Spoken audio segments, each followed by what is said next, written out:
Welcome, everybody. Seeing everyone's microphones connecting by one. Welcome to the Transportation Improvement Program Process Readiness and Engagement Committee. Just going to wait for everyone's audio to connect. Actually, we have a lot of the intro slides to go through, so maybe I'll just launch into those. So I'm calling this meeting of the Boston Region Metropolitan Planning Organization TIP Process Engagement and Readiness Committee to order. Continue on to the notice of non-discrimination. So you're invited to participate in our transportation planning process, regardless of your race, color, or national origin, including limited English proficiency, religion, creed, gender, ancestry, ethnicity, disability, age, sex, sexual orientation, gender identity or expression, veteran status, or background. I will next go over our virtual meeting guidelines. This meeting is accessible to people with disabilities. Zoom products are compliant with some exceptions with the following standards: Web Content Accessibility Guidelines 2.1, Level AA standards, and revised Section 508 standards. If you require any additional accommodations in order to participate fully in this meeting, or if you have any technical difficulties, please contact Sam Taylor, staff at staylor@ctps.org or call 857-702-3702, or you can also use the Zoom chat box. All right, so here are the guidelines. All participants will join the meeting with muted microphones. We ask that everyone please rename themselves with their first name, last name, and affiliation. After the roll call, board members may mute and unmute themselves, but please do refrain from unmuting yourself unless you're actively speaking. To participate in the discussion, we have the raise hand function. You can click on the participants button at the bottom of the screen, and a window will pop up with the raised hand button at the bottom. There's also the reactions button in the toolbar, and then I'll call upon you to unmute. And then if you're on the phone, you can use *9 to raise your hand. All right. Besides that, this meeting is being recorded. I don't know if I've heard it. Oh, yes, it is on. Okay, cool. It is being recorded. Yeah, welcome everyone to this meeting. We are going to be doing two main things today. One is Ethan's going to be sharing with us some changes that we will be seeing again at the upcoming MPO meeting that to the tip that we voted out as a draft. So Ethan's going to run through those, and we'll have an opportunity to ask questions and discuss. And then following that, we're going to do a retroactive activity to help us kind of remember the tip process. I know it's been a few weeks, but hopefully not too long ago that you don't remember what we've done, and we'll do a little exercise to help us think through what worked well, what we might want more of, less of, and to start doing or stop doing. So with that, I will leave out. Oh, well, we're going to call roll. So next. Yes. Thank you, Jen. MassDOT Office of Transportation Planning, seat 1. Miranda Briseno here from MassDOT Transportation Planning. Thank you. We received word from John Bouchard before the meeting that MassDOT seat 2 Highway Division might be a little bit late. Metropolitan Area Planning Council.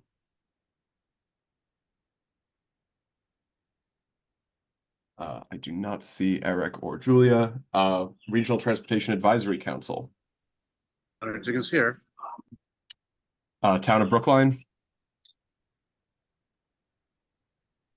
I do not think I see Aaron Shute in the call. Town of Arlington. Don Alessi here representing the town of Arlington. Thank you. Intercore Committee, City of Somerville. Do not think I see Brad or Tom here. Metro West Regional Collaborative, City of Framingham. Dennis G. Yep. Okay, and Minuteman Advisory Group on Interlocal Coordination, Town of Acton. Kristen Guichard here for the town of Acton. Okay, excellent. And that calls the roll. Thank you, Ethan. So with that, we will move into public comments. So at this time, if there's any member of the public who would like to make a comment before this body, please raise your hand and I will call on you. I will note that there will be some opportunities to speak to the different agenda items as they come up as well.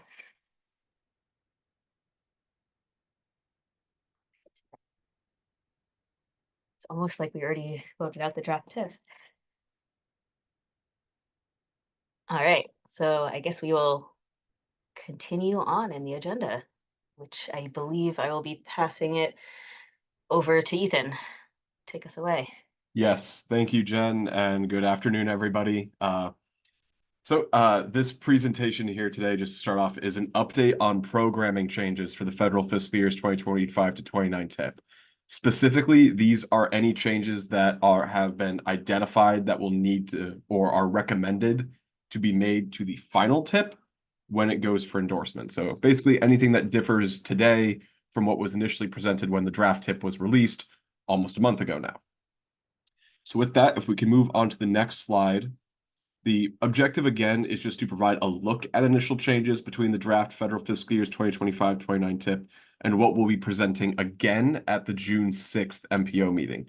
All of these changes and anything else that comes up over the next few weeks will not only be reiterated at that meeting, but we will have a full table to review item by item as to what has changed in between there. With that said, many of the items that are being discussed here today are project specific rather than anything related to the structure or format of the document here. So I guess to really just start off in earnest, this first project on the next slide is a project in federal fiscal year 2027. Now, this is the reconstruction of Beecham Street in Everett. As was noted in many of the discussions that this committee had around the fiscal constraint issues in 2027, the Beecham Street project in Everett was not yet at 25% design when cost estimates were being evaluated. Fortunately, at the end of March, the city submitted their 25% design.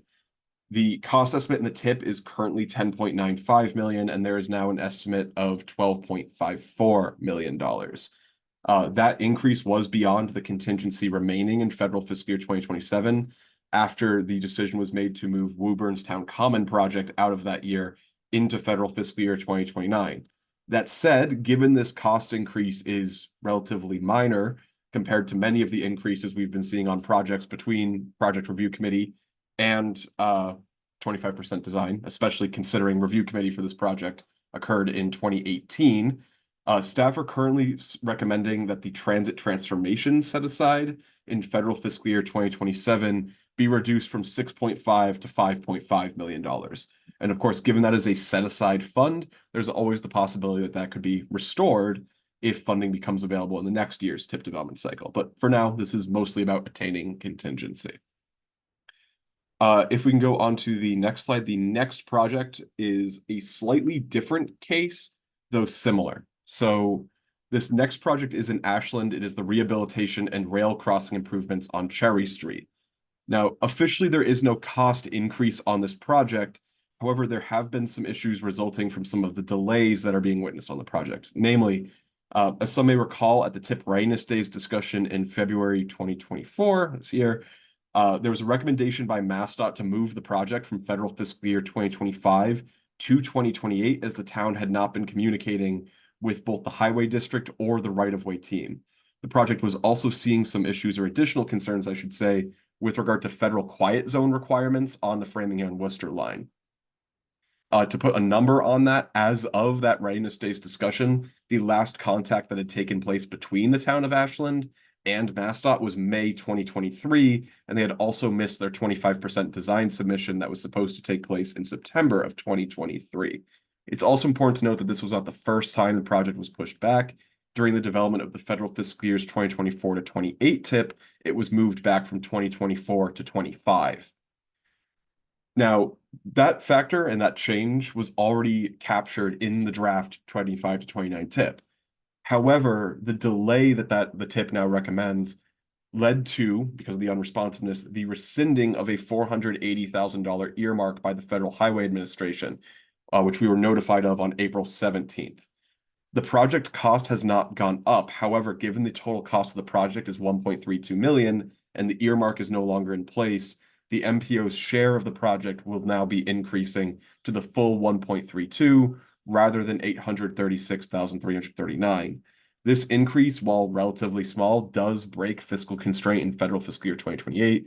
And similarly to the proposed resolution for Beecham Street, at the endorsement of the final tip, staff will be recommending that transit transformation, given this project is a rail grade crossing improvement at a commuter rail crossing, be reduced by $500,000 to offset this change here. Between now and then, staff are also going to be working to try to reach out to the town of Ashland and determine what the best path forward is for this project and identify what some of the issues are that are leading to sort of the breakdown in communication or lack of progress, rather, being made on this front.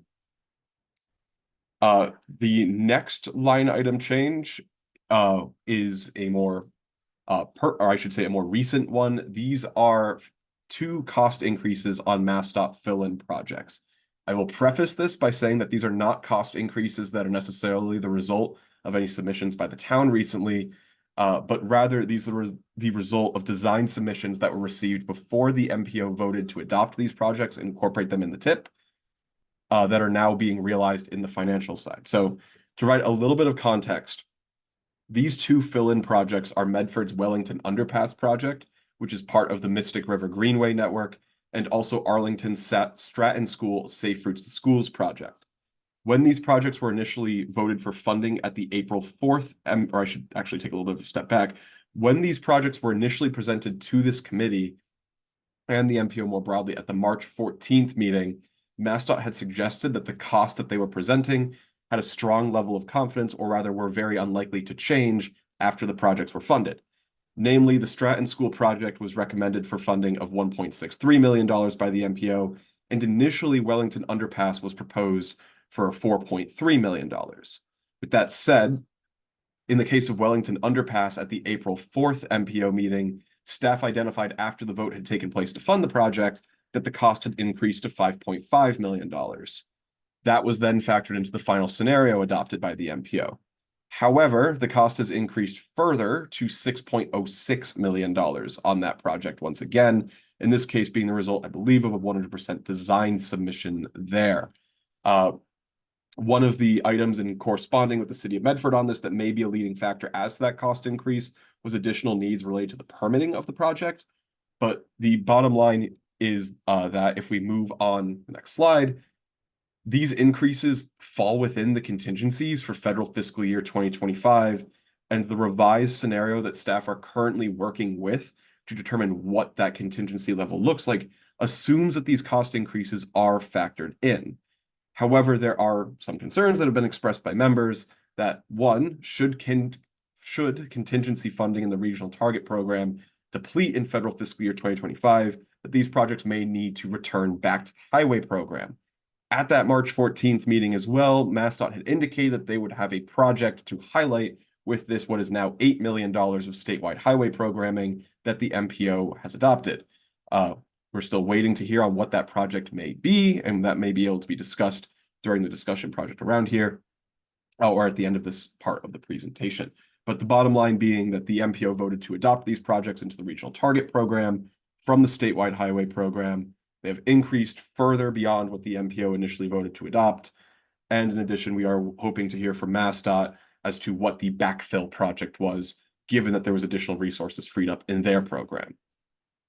The next slide is just some miscellaneous things that I wanted to get into and provide an update on before we move into discussion. As some members may recall, there is a CADA on-demand microtransit project that was solely funded in federal fiscal year 2025, as the first 2 years of the project did not move forward due to staff capacity and turnover at the Cape Ann Transportation Authority. At the request of CADA, the project is actually being removed in full from federal fiscal year 2025, as they do not believe they can move forward with it. With the increase of funding in 2025 and also those increases in costs for MassDOT, the net reserve contingency for federal fiscal year 2025 is about $1.3 million. And also just some good news here as well as far as changes, because I know folks may have been monitoring this.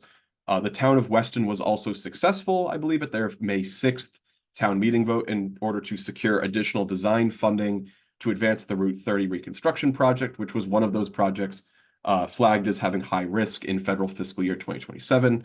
So we look forward to seeing the town continue to make progress on the design and development of this project. So with all that in mind, before we move into discussion, I again would also just like to note that, with regard to the cost increases on those two MassDOT statewide highway projects, a lot of the discussion there may revolve around perhaps the process. The municipalities, again, had provided those design estimates before those cost changes were realized. And John is here too, so. Perfect timing, huh, Ethan? Yes, excellent. My apologies, but Federal Highway is not usually too happy when I miss. So I guess I would ask that, the design specifics, as you just articulated, projects were originally budgeted early on by the communities in consultation with MassDOT, and as a result of design development, identifying other challenges that that are increasing costs. We've had some changes in excuse me, in inflation, obviously, which is pushing some costs up. And then our hazardous materials items, we have to cart everything out of state now to dispose of materials. So that's increased cost on some of those projects. And then on the bridge projects, on the preservation, once we start to look at the preservation, it's kind of like peeling away the skin of the onion, and we get a little deeper and say, yeah, we should probably go a little deeper with this, or we should go a little bit more extensive. And that's been the change in cost, again, as the design development has progressed from initial kind of like bullseye to now we're honing in on those costs.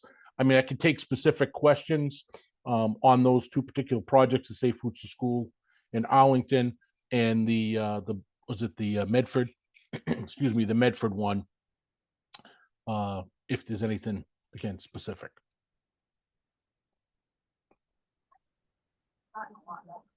I am seeing that Len has his hand up. Yeah, thank you.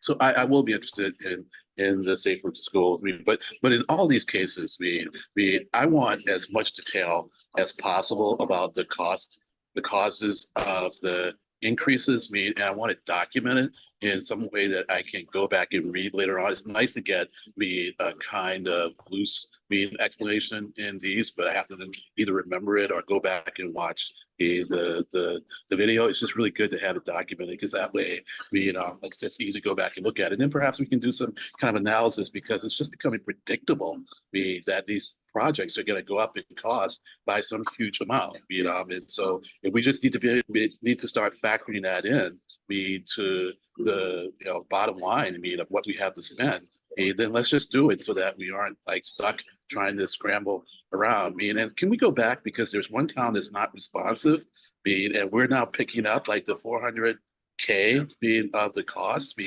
That seems pretty screwed up, to use a light term, and maybe I'm a little cranky because I haven't gotten enough sleep, but still, I think I'd be irritated about this regardless. So what's going on there? Why are we picking that up? I'm sorry, I don't understand your question, Len. I didn't see the slides. Ethan, I think it was can you Ashland. go back to this? Yeah, Ashland, I think it was. Yeah, if we can go back to. They weren't responsive, and Federal Highway pulled the money, and now we're picking up that extra 480K.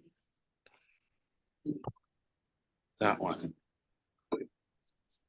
Yes. Well, there was an earmark that was from a congressional district to the community, and because there had been no action on the part of the community, Federal Highway pulled the earmark back, and we would have to fund that gap. Not saying I agree or anything like that, but the project has gone through some design development, and then there was, it needed to be earmarked, it needed to be obligated by a certain deadline, and we weren't going to meet that deadline, and that's why Federal Highway pulled that money back.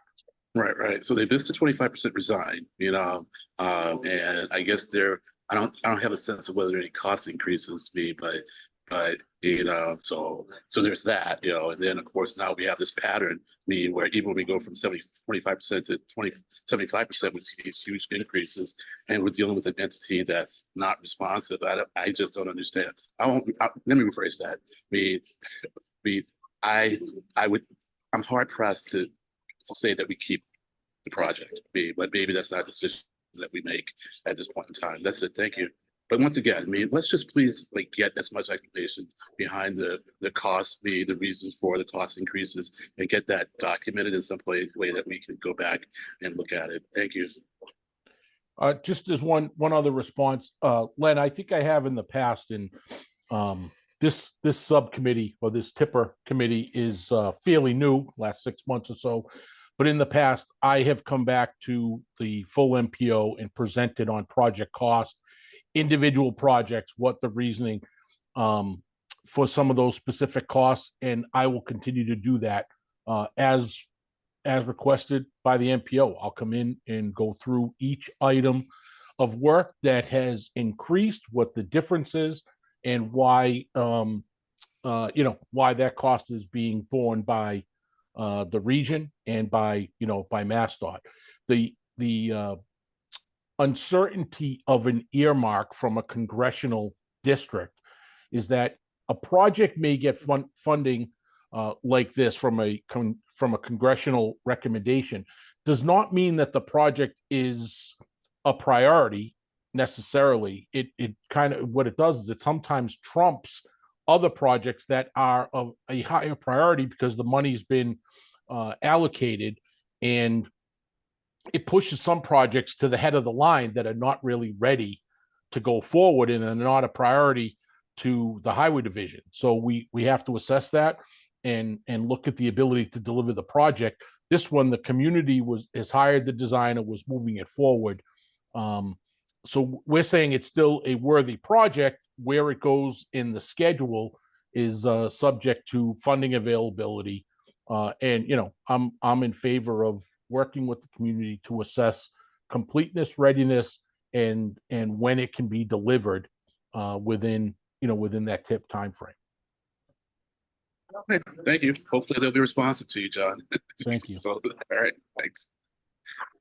I see iPhone 2 has their hand up, but I see Ethan has his hand up too. So is there something related to the previous discussion that you wanted to weigh in on there, Ethan? Yeah, thank you. I also didn't want to jump in front of Dennis necessarily, but as just wanted to remind folks too that I know that in recent meetings of the TIP committee, staff have asked that we kind of have a decision at the end of these discussions. That is not the case today. Rather, what staff are intending to do and what the objective of this discussion is that staff are compiling a scenario of options here for projects, and right now we are accounting for this, but we are open to all forms of discussion or potential, decision. If there are recommendations being made that you disagree with, we are open to that. This is not set in stone. And again, we will be reiterating all of this at the June 6th MPO meeting as part of TIP endorsement. Done. Hopeful framing. Hopefully with more info too. So Dennis. Yeah, thank you. I have a couple comments about Ashley, and one is a question of who are you reaching out to in the town? Because I've been talking to the town manager who has been, centrally involved with this project. So I hope you're reaching out to him and not to others. So I'd like to know who you're reaching out to, and if I can be any help to facilitate a discussion or why they're not responding to you, I will help. But to give any backdrop of the intersection, first of all, this is one of the grade crossings that are problematic in the Metro West region. So it is an important grade crossing. The reason why there has been some delay is because of the whole notion was around improving the safety of that grade crossing. There was a fatality there within the last year, which has kind of changed the dynamics of what the solution is. And as John said, that the local community has engaged a design firm to look at that. And because of that fatality, they're really looking at potential other safety requirements that are needed, not only for the overall design, but also to get a quiet zone at the federal level. So the dynamics have changed somewhat, and that may be reason why there's been somewhat of a delay in response, because they're waiting to figure out what that final design now is going to look like. There's some changes that need to be made. But that's the update. It's still a very important at-grade crossing, and it's, because of the fatality there, it is even more important that something gets done. Thanks, Okay, Dennis. That's good, very helpful. Appreciate that information, Dennis. Next I saw John. Thanks, Jen. I just had some clarifying questions for Ethan regarding this item. So I just want to confirm. So this is the proponent is the town of Ashland, and it's currently it has a MassDOT project manager right now, since it is a TIP project, correct? Yes, that's my understanding. It is. That's correct, John. Okay, and so so the second bullet, when it says unresponsiveness, that means that, to kind of what Dennis was saying before, kind of like they're still working out design, and the unresponsiveness is just that a design hasn't been advanced in a while. It's not simply that town staff has just, for lack of better words, like ghosted the feds right now. So specifically looking at the readiness notes, that when we were reviewing this, based on the readiness notes from the highway district and also the right-of-way section, the last contact between those offices and the town, and again, this is why staff are going to be looking over the next couple of weeks to get in touch with the town, was May 2023. So it was about almost a year of no contact. Okay. I feel a little bit uncomfortable with, it seems as if the town kind of has, if they haven't been responsive, I feel slightly uncomfortable covering the earmark that was rescinded. But yeah, okay, that's it. Thank you. John, next I saw Aaron. Yeah, thank you, Jen, and thanks for the comments. My comment also was around Ashland, and I feel like the language of unresponsiveness is really loaded, and I feel like, and even thinking about these federal highway earmarks and other ways that money comes through federal or state government, there can be challenges with communication, with connecting with the right people, with local matches, with regulatory issues, with changing conditions on site, with the local municipality actually not knowing at all that they're being unresponsive. And so that may or may not be the case here, but I do think some context, and it sounds like we heard a little bit from Dennis, which sounds really relevant and important, but maybe to me, it seems like overall, some of these lines of communication even need to be improved through the process. So I kind of just want to put that out there, that I would really hate to just sort of label Ashland with this without having more information. And then I just want to support what Leonard said about the predictability and the increase of costs. So as we're looking at the TIP and these increase in costs annually, with no scope change, there's a certain amount that we really just need to be predicting and sort of baking into that number. And sometimes as we're looking at cost increases, it might be between 2018 and now the cost increase looks significant. But if we're really just looking at inflation, I feel like that should somehow be separated from actual changes in scope, and then why changes in scope happen. So I'm just saying that I think that would be helpful going forward, really anticipating the inflation costs, and then understanding maybe a little more clearly. I don't think communities should be penalized for inflation costs as we move through the TIP. Thank you. Aaron. Next I saw Kristen. Well, actually, was Dennis wanting to respond to something? Go ahead. Thank you. Just, and I agree with the the loaded nature of the word unresponsiveness, but what I'd like to do, if possible, if you need any help, I will help broker a meeting between the town manager and whoever, to kind of get this, issue, put aside and have addressed and find out what the current status is, but I'd be more than welcome to do that before the, June 6th meeting, so. Any help I can do to help that and to broker that, I'll be very pleased to do it. Dennis, Yeah. appreciate the offer. I mean, I don't have all the specific details on this particular project, and I'll also say that, you know, MassDOT is not always it cannot be considered user friendly at times, and we're you know, this is a municipal proponent project. There was a designer hired by the town, and they're moving forward, and you know, they had a schedule and they missed that schedule. And then they gave us a new schedule saying that we were going to get a new submission in September of 23, but we haven't received that yet.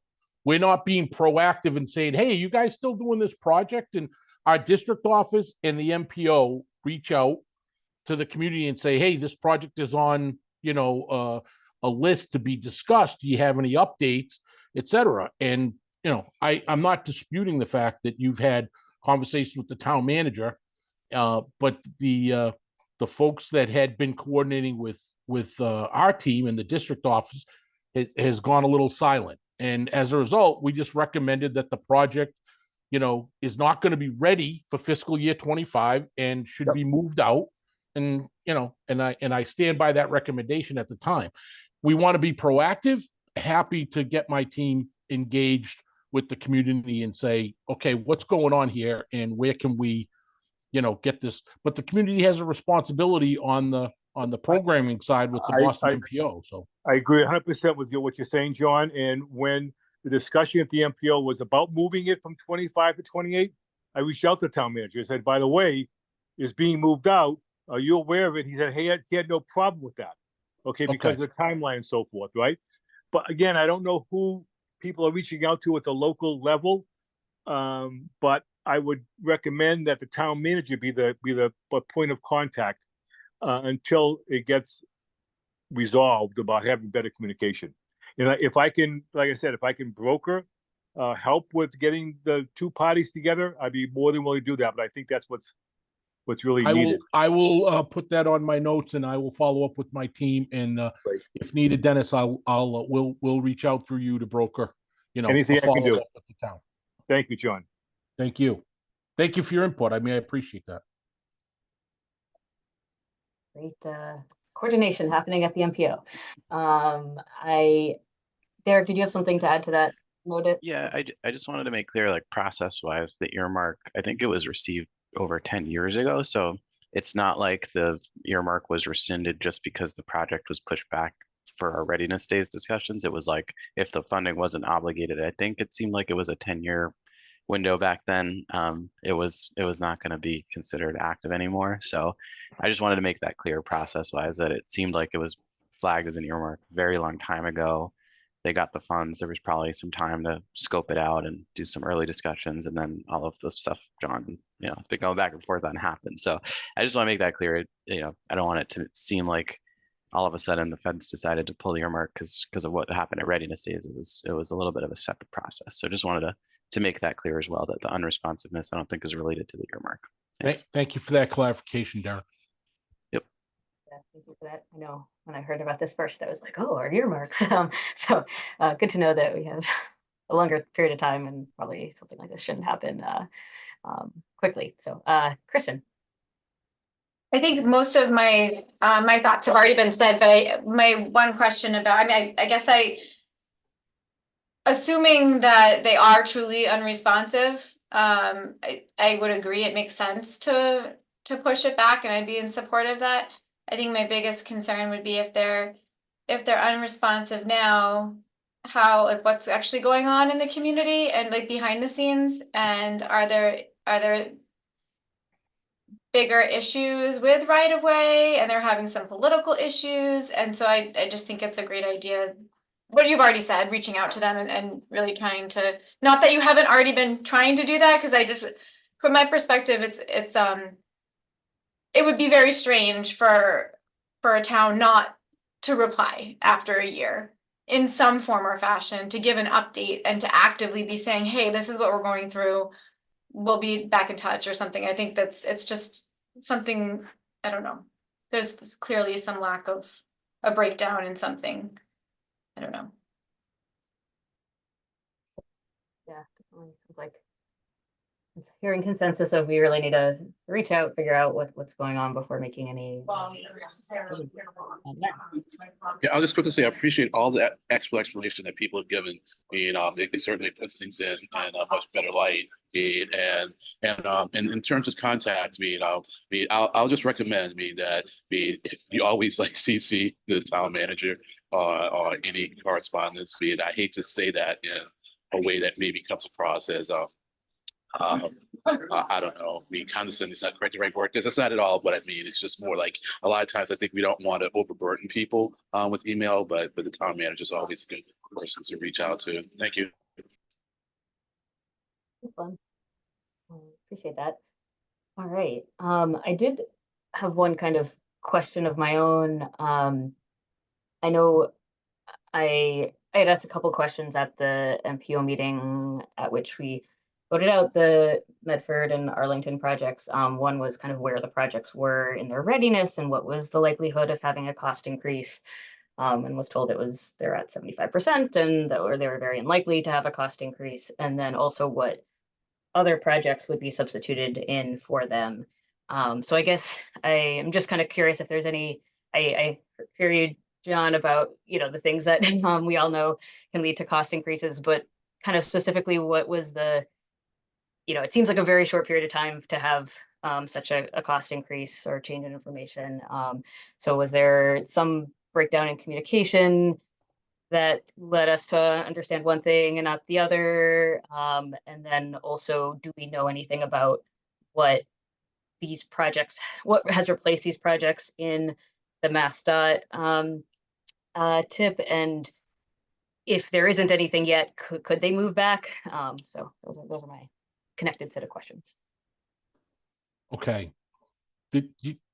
This is a fairly complete. I mean, this subcommittee, the tipper, we're going to drill into details, and I don't have every piece of information, so I apologize for that. I do have, let's look at Medford first, which was one that was on the list, and then we can talk about Arlington. When we proposed those to the Boston MPO, there was a gap. We had projects that we felt had achieved design milestones that would allow those projects to fit within that funding timeline and to help fill that gap. And we had received 75% submissions for each, so we felt that we were, that the design had been, was mature enough that there wouldn't be any significant cost increases or challenge or concerns, constraints, or issues that might prevent the project from being delivering in that time frame. On Medford, it's structural. We've updated our standard to change the type of concrete for our abutments from a 4,000 to a 5,000 PSI concrete, which has increased costs on a couple of concrete items. The project also is utilizing helical piles. Helical piles are generally somewhat complex. They're not they're not weight bearing. They're more friction type piles. So there's some uncertainty, and we do the design, then we do analysis, and then we did some load testing, and it was determined that we probably should increase some of the number of piles and the location of piles to be able to fulfill that need for the structural design. And then there was some treated timber and hazmat that needed to be accounted for in the cost. I feel that we're in a position now that we have a little bit better handle on it, and we're continuing to manage to that timeline. We also talked a little bit about the inflation factor that has been prevalent over the last 18 months or so, and we're continuing to monitor that. On the specifically the Arlington project, Similarly, it was, we've made a change in our hazmat items in that most of the materials that we're encountering need to be taken obviously off-site, but outside of Massachusetts, which is increasing cost. We've had a few projects in construction the last 18 months that have spiked in cost, and that's why we made a change in how we were tracking and measuring and estimating some of those items, and that's what generated the cost increase. We're continuing to monitor that so that way we can, be more responsive to the programming of the within that time frame, and we keep pushing back to make sure that we have the right numbers. Regarding replacement projects as a result of we don't generally have once we take a project out of our program and we move it, or it gets shifted to, in this case that we approached Boston and Boston was able to take those on, that gap gets filled with other state asset projects. And I don't have specifically like a quid pro, like one for one, this one came in and that one came out, so I apologize. I can have that information for the June 6th meeting if that's something that we want to discuss. So I put a note to identify any replacement projects for at least for those two. Was that all that you had, Jen? I just want to make sure I hit all, and does that satisfy or at least address your questions? Yes, yeah, I appreciate that detail, and I would, really be curious to see what were the replacement projects. And just one quick clarifying question. So the cost increase, does this mean that these projects are at 100% now, and that was what triggered the adjustment in cost? The Medford project, because it's a structural project, it 75%, and then there was some follow on, as I said, as a result of a foundation design and using piles that is supplemental to our 75. So we aren't at 100% yet, and but there are no other constraints that I'm aware of that would that I'm expecting any additional cost increases or any project issues that might affect our delivery timeline. Thank you.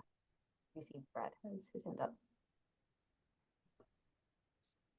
Thanks, Jen. Can you hear me all right?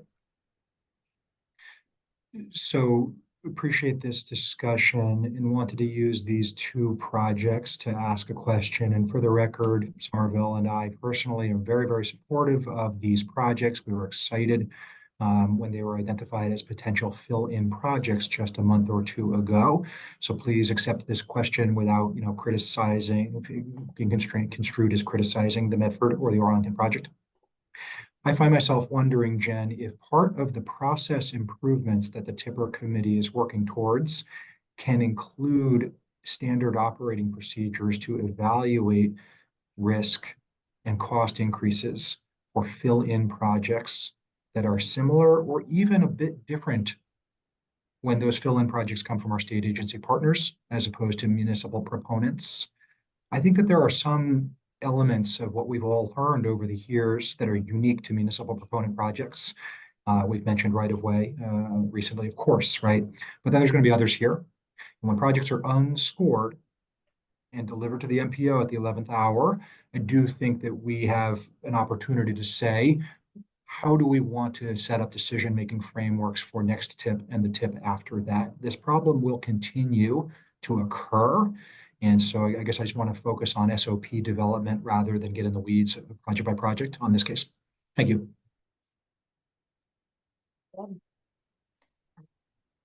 Great. Is there, okay, Len.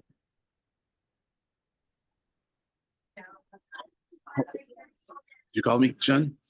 I did, yes. Oh, yeah. And well, I agree with Brad on that. And that's one of the reasons you've heard me push me for details, but also be documented in some way that we can go back and look at it, because with that data recorded in a way that we can really analyze, we can perhaps detect some patterns that allow us to predict what's likely to happen, or give us a better handle on how to evaluate projects in short order when we do have to make these quasi last minute decisions. So thank you.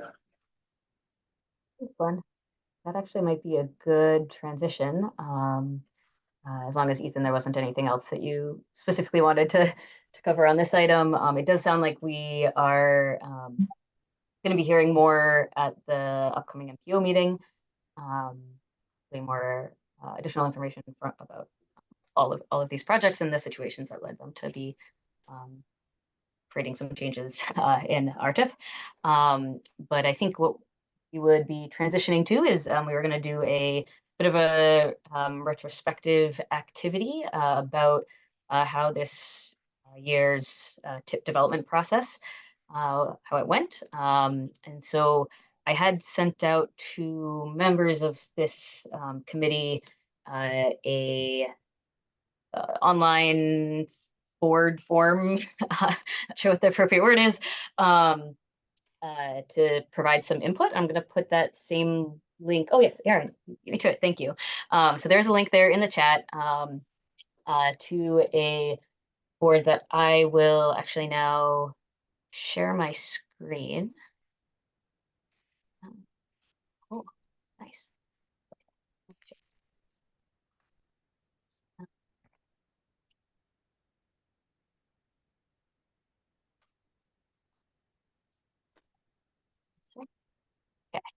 you know if you can see that. Is that, can someone, oh, someone give a thumbs up or something? I think Yes, we can okay. see it. Yep. Thank you. All right, so this is the board. This exercise is something in the city we have used to reflect on different programs, including some, our how we've dealt with diversions for the MBTA. We found it really helpful. So there are 5 different questions here that you're being asked about the TIP development process. One is what we collectively, board, staff, municipalities and others in the region, what we should keep doing, what worked well, and therefore we should keep doing in the future, what we could perhaps improve, either do more of, something that should happen more often, what we might wish to do less of, so something that we do want to keep doing, but maybe deprioritize or do less of, things that we aren't doing now that we could consider starting to do in the future, and things we ought to stop doing. Anything that was problematic, not helpful, we should consider doing away with. So I think I might give folks like 5 minutes or so to add to this board. Yeah, and I'll kind of keep an eye on if things are being actively added or not. I will also note, so to add something, you click on the top of one of these columns, and that then allows you to type in your comment. If you see what you wanted to say already on the board, you also have the opportunity to upvote someone else's comment. These are all anonymous. So yeah, you can click that little thumbs up. And then there's also a fun emoji feature where you may laugh at something like objecting to this committee being called anything besides Tipper. So I will, feel free, I'm going to give us 5 minutes. I do see Len has a hand up. So Len, do you have a question? Actually, it was a leftover hand up. You know what? I do have a question, maybe while people are filling things out. But if you want to say more before coming back to me, I'm fine with it. Nope. I think unless anyone else has clarifying questions, please commence or recommence your input. And Glenn, Sure. what was your question or statement? Sure. So I couldn't figure out where to put this, and then I thought, oh, it's probably not even worth putting it because it's so obvious to me that we'll need to work on this. This was the first year of the committee meeting. We went from like thinking we're going to meet, every other month or so to meeting like twice a month, and so hey, I know that we will work on figuring out how to schedule things, in the next cycle. And so, it wasn't even really a matter of me like planning ahead, so it's not a criticism on that respect. It's more just kind of figuring out like how best to plan our meetings so that that our options, our actions are complementary, and that it's just more efficient. But the reason I said I'm not going to even figure out how to put this is because it's so obvious we do that, and I know that you'll work on that anyways. And yeah, so that's it. Thanks. Excellent.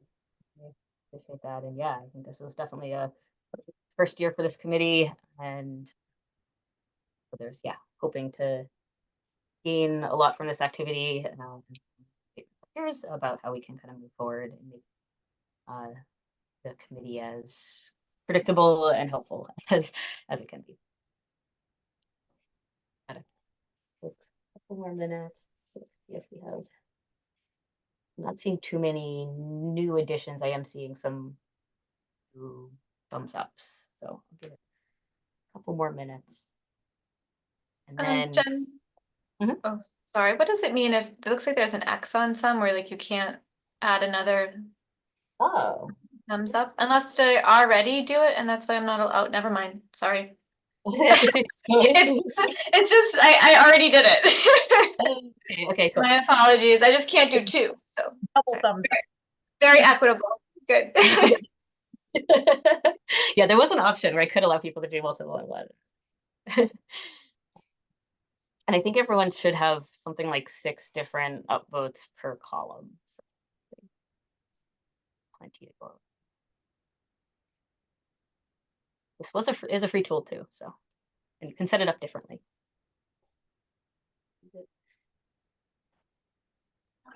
It is a cute starfish. Right? I named it Stanley. Oh, starfish.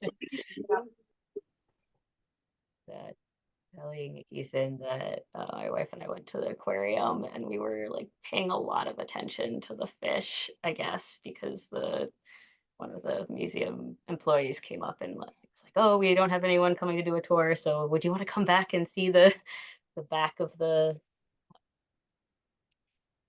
kind of tanks and whatnot?" And there's some really cute starfish. There were also some starfish that had a disease where they lose legs, and that was a little upsetting. So hopefully our Stanley the starfish may live long and prosper.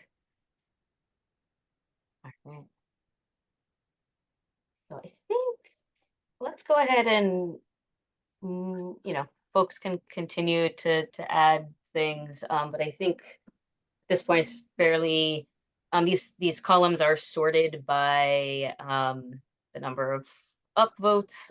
So I think we'll the start with the keep doing and move our way to the right, and we kind of start with just like the top few comments, and maybe I'll invite folks to speak to them, either if it is something that you submitted, or maybe it's not, and you just have something to say about it.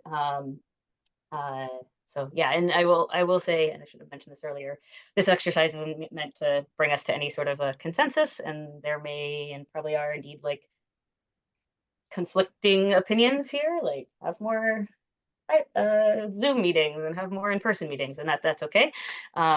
I think the intent is just to get a sense for what folks are thinking, and that we can use this to then structure conversations of future meetings around some of these topics. So the first one over here, and keep doing posting meeting recordings and presentations. It's very helpful for orienting colleagues and refreshing before upcoming meetings. Yeah. Anyone want to speak to that one? Particular, fairly straightforward. And it's probably won't put anyone else on the spot. And then we do have with the same number of votes meeting via Zoom, or at least a hybrid format. Anyone like to speak to that? And again, no pressure. Just get a moment.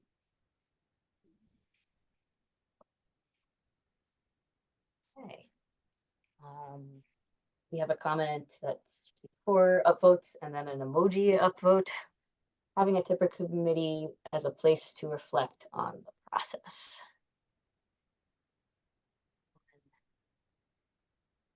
Have anything in particular to say about that one? I feel like the positive ones have a fewer need for clarification.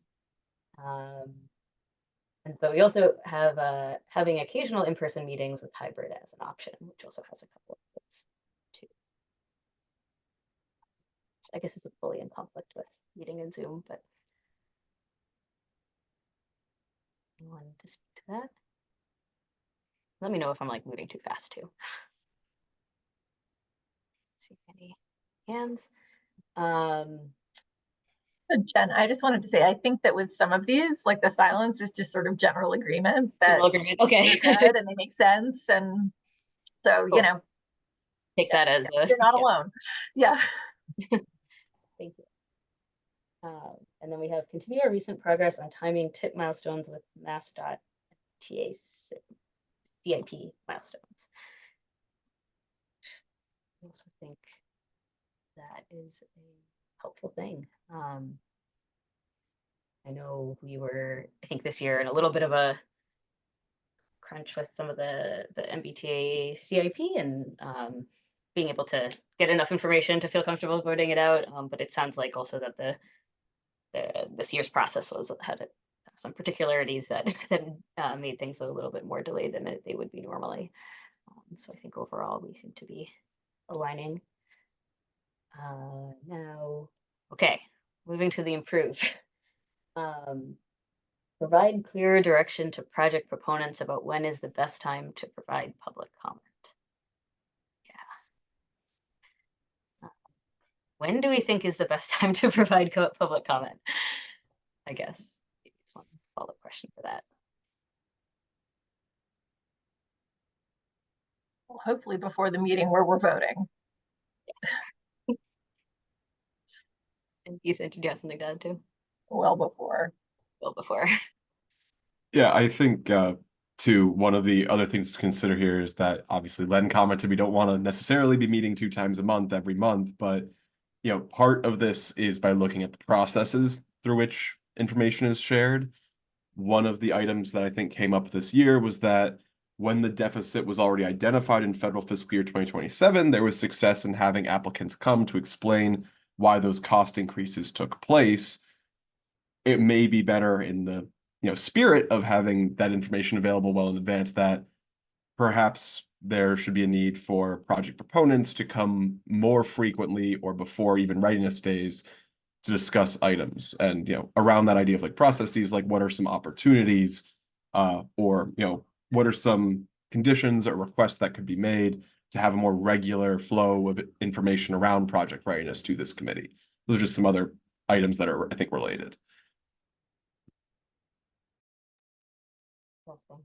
Like almost, I'm not sure if this is exactly what you're saying, but like having I think we did have a time where we're like, okay, folks can come to the TIPper meeting and just speak to readiness. But maybe that's something to maybe we could build into of like, okay, like this is the meeting where just you can speak to the benefits of your project and then have separate time and space for really focused commentary on other aspects of the project like readiness.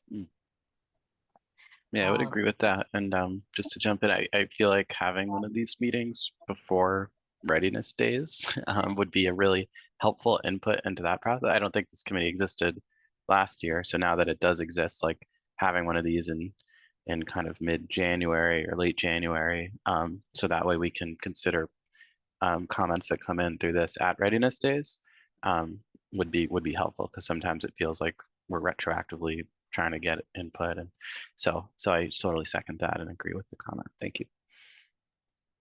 Yeah, I really like that idea. Len. Thank you, Jen. So backing up a little bit, in terms of when's the best time to have public comment, I kind of like the model of the board meetings. To a certain extent, I mean, I would drop the public comments unless they're general at the beginning of the meeting, and then when we are talking about a project, we we take public comments on that project, looking into that project, being given the proponents and members of the committee preference. Respect to readiness, I think it's going to be incumbent on us to let the proponents know what the expectations are for progress. So for instance, and I know it's going to vary with projects, but they come into the TIP in that 5th year. When we're then in the 4th year, so we have expectations about what kind of progress they've made. Certainly, I think we have stronger expectations by the 3rd year. And so I think maybe we should try to develop a sense of expectations and let them know that. And then check in with them at certain points. Let them know when we're going to check in with them. Also, so it doesn't come out of the blue. And then follow up with that. So that's it. Thank you. Fun. Yeah. I think I saw something around check-ins with project proponents elsewhere in this too, so we'll probably return to that in a bit. Tegan. Yeah, thanks. I don't think anyone brought this up in these comments, but we do have sort of a structure to build on, which I think is helpful as well, where we talked about in the operations plan, we still haven't kind of built out that structure of coordination really at the board level or at the committee level. And I think that's a really good opportunity to kind of look at what was mapped out there and then map the public, engaging with the proponents onto that, because there's a framework there for quarterly readiness updates for the board. We could think about how that overlaps with the committee and how that also then means how we interface with inviting project proponents as well in terms of providing input. And then it also then sort of does spread out that engagement, so it's not so concentrated at the beginning of the board meetings for the last couple of months of the TIP, development period. So I just wanted to make sure I also called out that there is that start of that framework in the operations plan that we can also build on and link to, that some of you worked very hard on as well.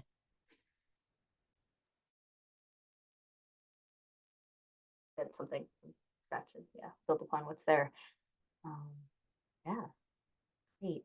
I'm not seeing any other hands, so I'm going to move down to the. Well, I guess we've somewhat spoken a little bit to this one about kind of the input of municipal project proponents in TIP readiness days. It sounds like Derek was speaking a little bit to the perhaps this committee could play a role in kind of receiving some input from municipalities about what their perceived readiness is before the actual TIP readiness days. Anyone else wish to speak on this one?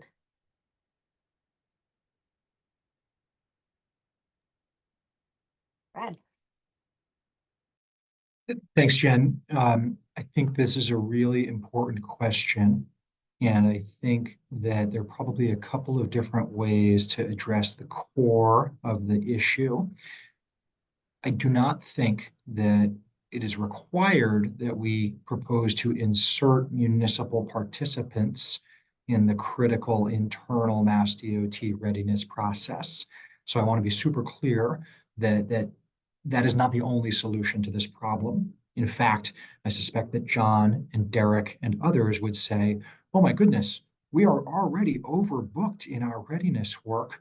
The idea of adding complexity and time to that could have negative consequences. So I think this comment should be considered as potentially additive rather than replacement. I see 6 thumbs ups here. So that's obviously, this is something that resonates with this committee, but I just want to make sure that folks keep the thinking caps on and think about different ways to achieve that objective while still allowing the professionals at Mass DOT to do their critical time sensitive work.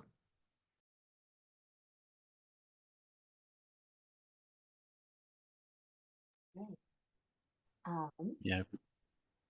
Oh, sorry. I just want to respond and say, yeah, thank you, Brad. I appreciate that. And yeah, thinking about that distinction between kind of almost like getting something done versus allowing room for input. I think that this committee is a great source of that input, and having a meeting of this committee in advance would and to have questions that are targeted at what would be helpful in the TIP readiness process would be helpful.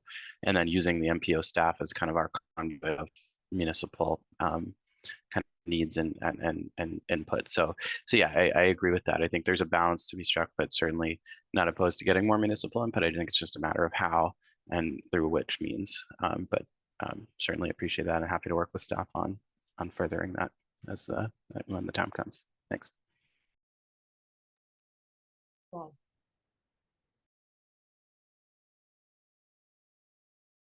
Jen, if you don't mind, let me just offer a quick follow-up. Thank you, Derek. And, meetings are not the only way to achieve that coordination.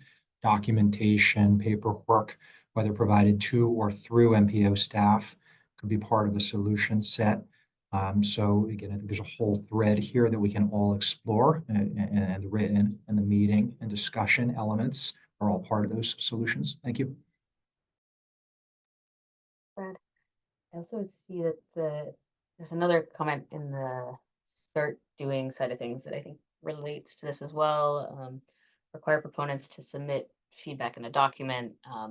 They can also talk with us, but we should have a document that we can review before any discussion, to which we can refer when necessary.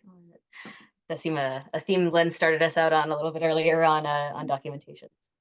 Guess who would put that one in?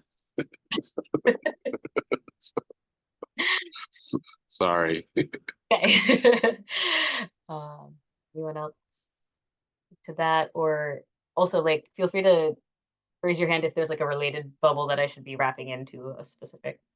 Some of these categories are not mutually exclusive. So if there's something that kind of makes sense in the context of this conversation that you notice on the board, let me know.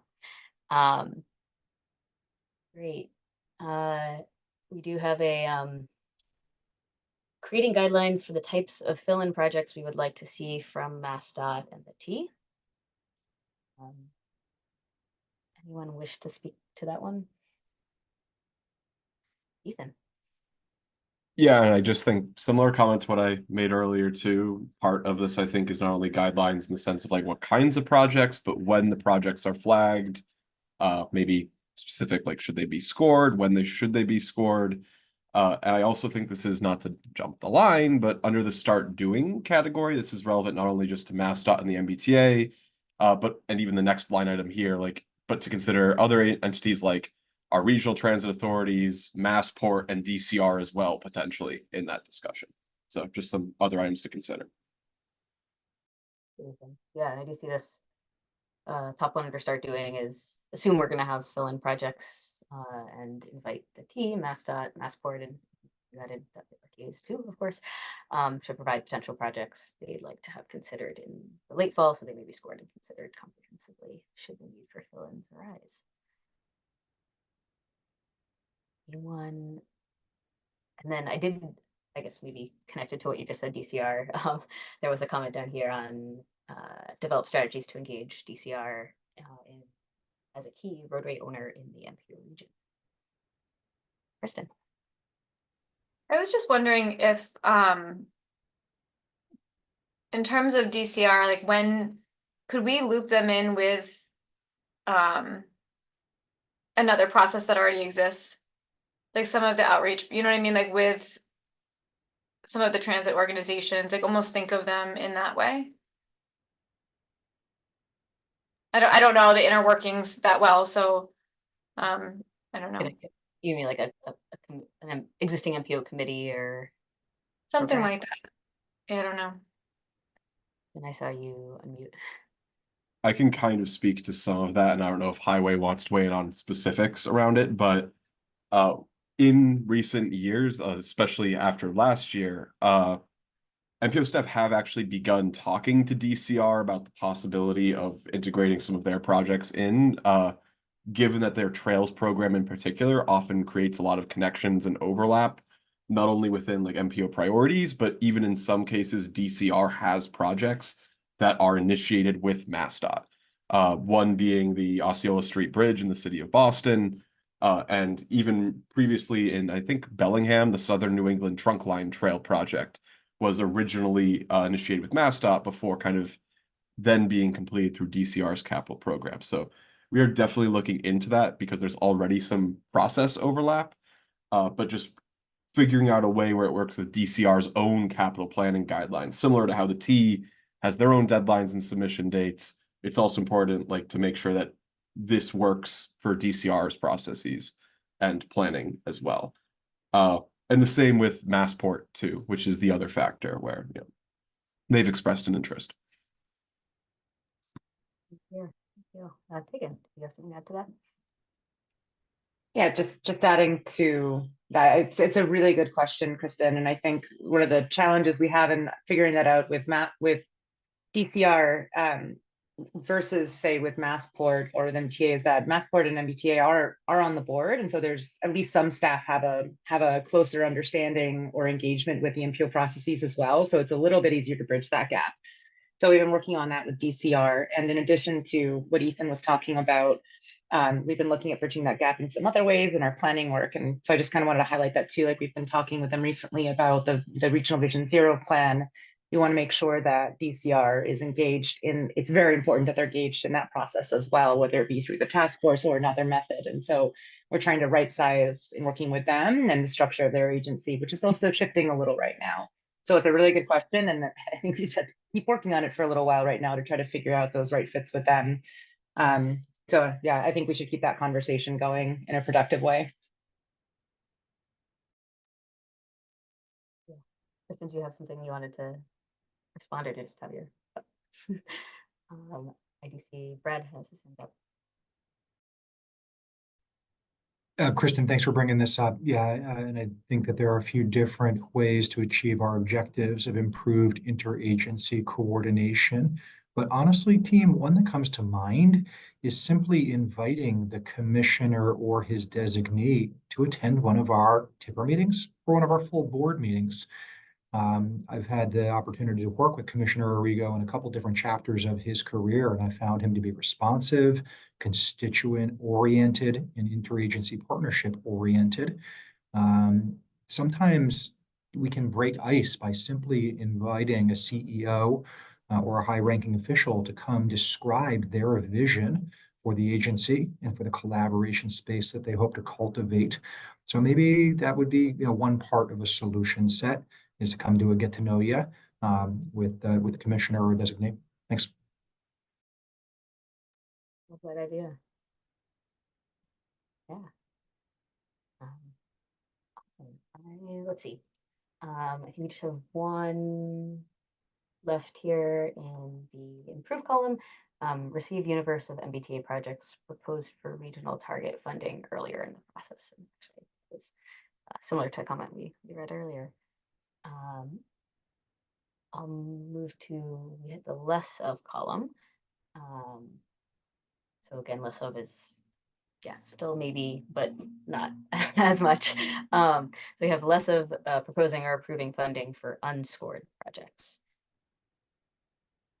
Maybe like time and place, but not as much as we've been seeing. But if anyone wants to speak to that one, it's okay. Right. Notice of substantial cost increases late in the TIP development cycle. We've been talking a little bit about that today too. Opportunity if anyone wants to say anything more, understood if we've covered that. Great. And we've also spoken to these first two in the start doing column. We also have build staff capacity at MPO related to design and construction skill sets to better inform planning and programming. Anyone on that? Oh, Brad. Jen, sorry to talk so much today.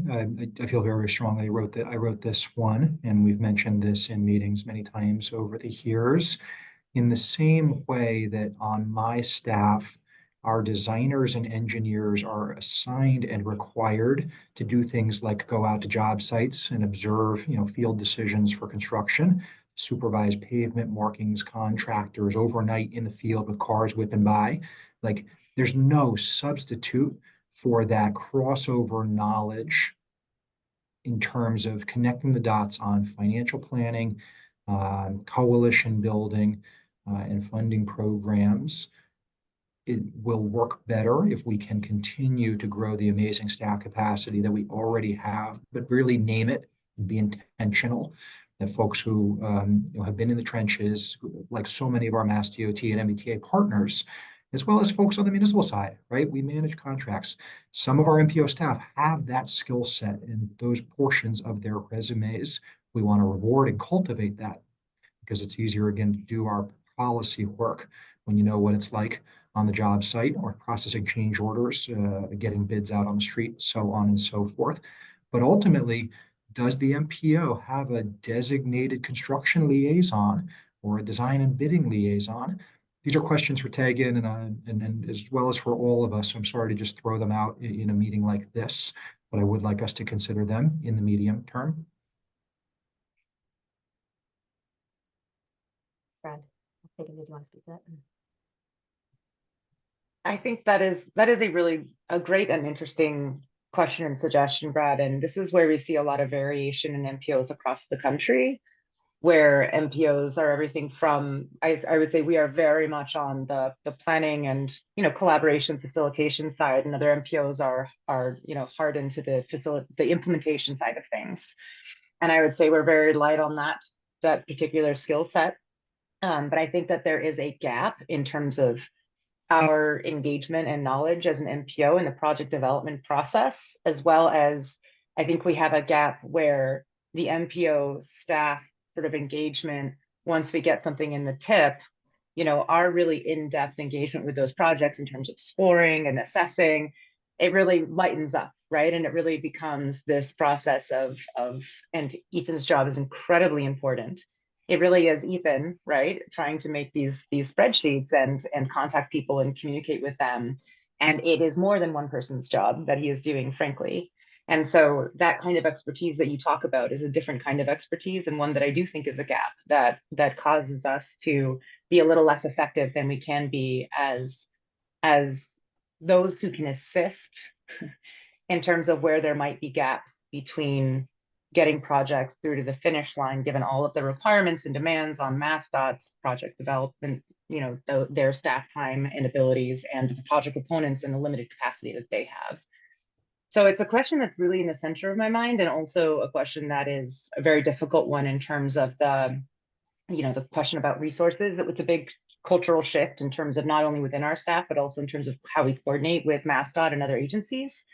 And so that's something I think we need to keep talking about, is like, where can we find a place where we can identify that value?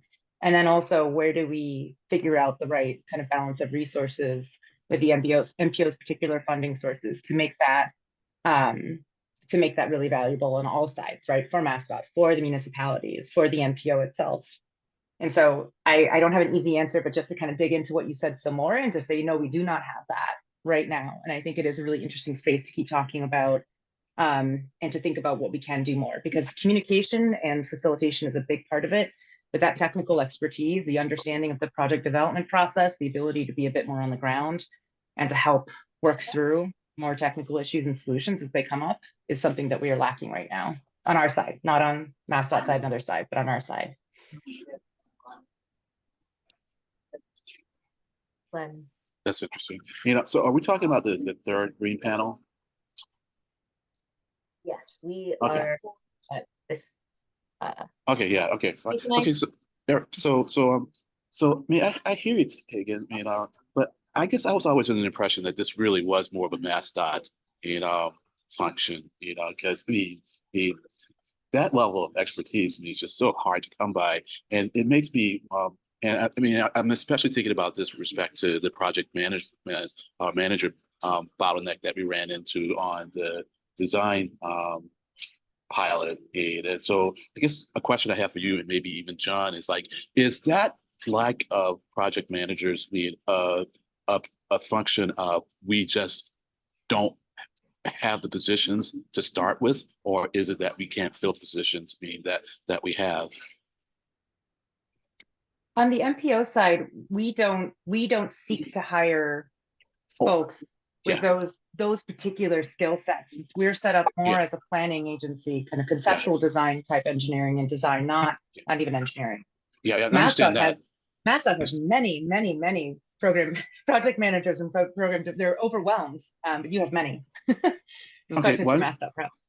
Well, I understand me that we don't have that capacity, and so I'm kind of wondering whether it is something that we want to build out, especially if we can lean on MassDOT that has that expertise. Because like I said, I think to develop that expertise that we're looking for in that third panel is just a lot, you know. And then I think it says to me, those of us on the board, that we kind of want to become a little more educated in that realm too, which I don't mind, but it's also a really big stretch. And so I'm really inclined to lean on the folks who have like really good training and experience in this, to provide us with the information that we need, but they need to be there, you know. And so that's why I was asking about the project manager bottleneck that we ran into on the design project, on the design pilot. My understanding was that bottleneck was on the MassDOT side, that we didn't want to be work on developing more designs because we weren't going to have capacity on MassDOT side to manage those projects. So the whole point of doing the project design was to help communities get it to that 25% so we could get it under 10. But we didn't want to create more capacity or more, a bigger reserve of projects because we weren't going to be able to manage them.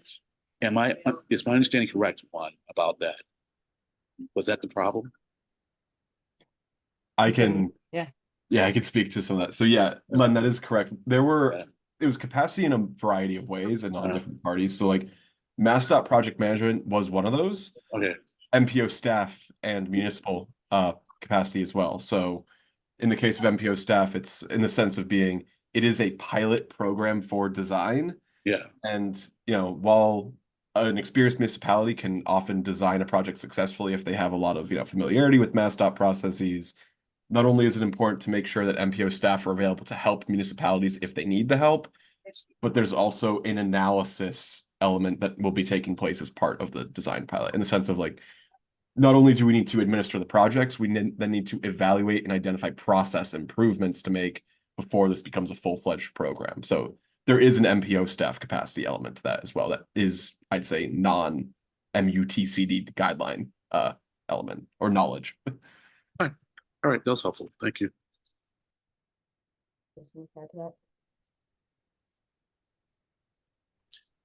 Oh, yes, yeah. I also just wanted to add on the piece of capacity that I think you're right, Len, that the staff is there. It's sometimes a matter of sorting out these tough questions that come up inevitably with applying federal funds to design, because it is a relatively newer area for us to work on. And I think before we moved forward with funding more than we knew, like I think there's always a unique question that comes up every time we do this, right, with every single municipality. So it's like, rather than opening the floodgates and doing them all without having all those questions answered and then having to kick some down the line because we didn't figure it out. I think, like Ethan said, that process improvement piece is really key. So I think it's starting off small, making sure we can get into a process where we know it can work, and then expanding it in the future based on kind of that like proof of concept, for lack of a better term. So I think that was part of the rationale too, is it's not strictly a staff capacity. It's more about untangling a lot of the thorny issues that come up and making sure we can answer all the questions that we know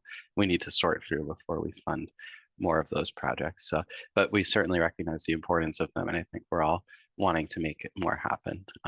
But that was part of the discussion as well. Sure. All right. I think there's just a couple more distinct kind of concepts here. There's wait, so we were just at staff capacity. Set up a yearly progress report that all TIP recipients need to fill out to maintain communication and ensure that projects do not get too off track. And then I guess maybe I think that's probably a distinct concept, but maybe somewhat related. Establish a mechanism for post-project reporting on a representative sample of TIP projects to improve MPO and public understanding of project outcomes. I guess those are pretty distinct. But does anyone wish to speak to either of those topics?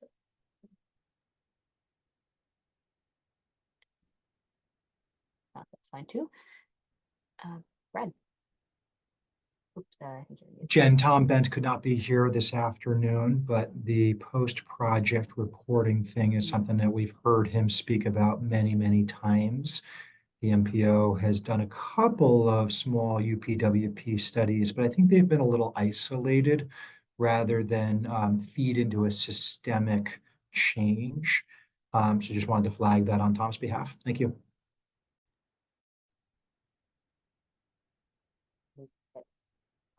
I mean, yeah, I agree. Now that you say it, I remember him saying such a thing. Yeah, and that's something the city we've also not been as consistent with and hope to do better. Tracking progress, both of individual projects and then globally of the changes we're making. Let's see.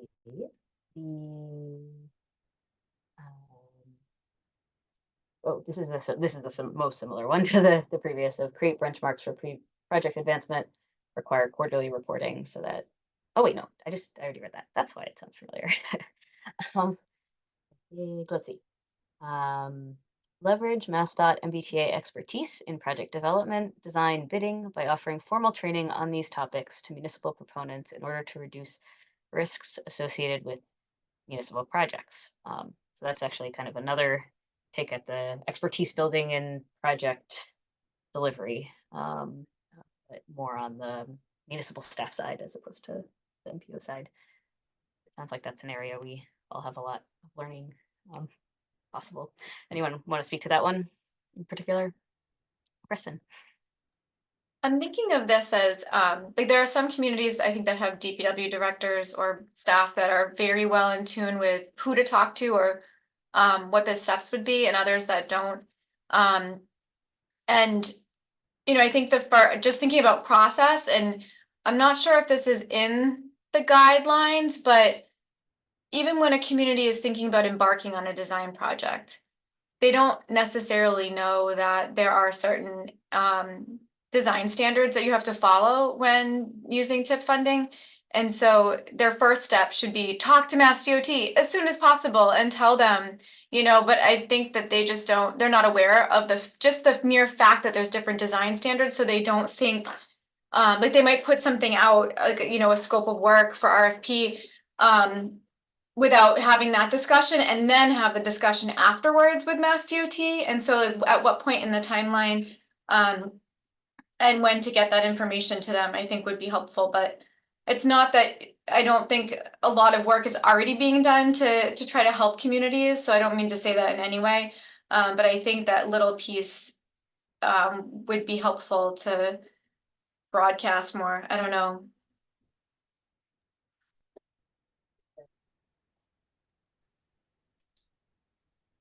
Yeah, I think that's a great point, and I'm gonna paste a link in the chat here for a program called Bay State Roads in case folks aren't familiar, but this is a training program run by MassDOT with UMass Transportation Center, and but that's a great idea, Kristen, for like a topic for one of these trainings could be, right, how to implement design contracts using federal funding, because I think it's something a lot of folks are interested in, not just in the Boston region, but statewide. So we're starting to see this definitely pop up and is a great idea for a future topic. We do have some guidance for the use of federal funds on design that I know in addition to what the MPO put out, we've developed some guidelines, but it's probably not as in-depth as what you were describing on that topic in particular. So it's certainly something we can look more into, but also just wanted to make sure folks were aware of that program in general. So thanks. Yeah, it's great, Derek, that then you put in that resource in response to Kristen's question. It makes me realize it is so hard to get even this kind of fundamental word out to everybody in a city and town who may be starting to think about this process to help them be proactive in it. And that I think is an important place where MPOs can and should step in and try to help support, because the state has all of the cities and towns in the state. At least as an MPO, we have only 97 cities and towns in the state. And so how can we, similar to sort of Brad's earlier comment about building capacity, how can we use our capacity to supplement and support connections and support the efficiency of those connections rather than duplicate? We don't need to create some other kind of totally separate training, but can we work to proactively help connect people to the kinds of training that exist and or help them communicate, help kind of channel that communication. If it's not meeting the needs, what do people need and how can we get that to municipalities? So these are really helpful to hear on both sides, I think, and I think there are useful things that we can do at the MPO level as well to help support this. Yeah. Yeah, so I'm recognizing we just hit our time mark, but there's just a couple more comments, so I'll read them off. There's explore the use of AI. I am interested if anyone has a word to speak to that. More of that to be discussed later, but it's one of the reasons I keep Okay. harping on documenting things, and categorizing things, because then we have the ability to predict. AI is just unless you're talking about generative AI, it's really just a nice predictive mechanism. And the more you categorize and document, then the more you can see patterns. And then you can make conclusions, temporary conclusions based on a limited amount of information when you need to make quick decisions. So that's really the context in which I mean it here. That's it. Thank you. Excellent. I've heard as succinct description of the benefit of or specific applications of AI. So thank you. And then I did have the stop doing prohibiting water bottles in the boardroom, and to end it off, calling the committee anything but tipper. So with that, I will take a motion to adjourn. I make a motion to adjourn this tipper Thank you, Len. meeting. Seconded. This was a great tool, Jen. I think there's a lot of good information here. So thank you for doing it. And it was a nice way to organize, I think, all of our thoughts and feedback on the process. Yeah, I feel like I'm going to be emailing you about how to use this for public engagement in Acton. Yeah. So I was writing that down too. Yeah. I really liked it. Yeah. Same. Yeah. All righty, folks. Take care. Bye. Thanks. Bye, everyone. Thank you. Thank you, everybody.